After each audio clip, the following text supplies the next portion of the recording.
कैलासदादा तोडकरी मित्रमंडळ व ग्रामपंचायत मोडणी तसेच राष्ट्रवादी काँग्रेस पार्टीच्या वतीने रमजान ईदनिमित्त इफ्तार पार्टीचे आयोजन करण्यात आले होते।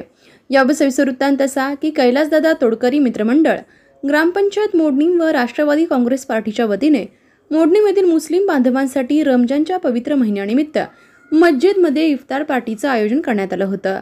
तसेच आदर्शनगर येथील ईदगाह दुरुस्तीसाठी अल्पसंख्याक निधीतून 15 लाख रुपये आमदार बबनदादा यांनी मंजूर केल्याचे कैलासदादा व भारतआबा यांनी सांगितले। यावेळी मुस्लिम समाजाकडून कैलासदादा व भारतआबा यांचा सत्कार करण्यात आला। या समयी भारतआबा शिंदे, कैलासदादा तोडकरी, दत्ताबापू सुर्वे, अमित कोळी, राहुल पाटील, सोमनाथ माळी, बाबू तात्या सुर्वे, सदाशिव पाटोळे, चंदू आबा गिड्डे, किरण आबा तोडकरी, बनसोडेसर व समस्त मुस्लिम बांधव उपस्थित होते। सर्व मुस्लिम बांधवांना पवित्र रमजान महिन्याच्या शुभेच्छा देऊन इफ्तार पार्टीचा कार्यक्रम संपन्न झाला।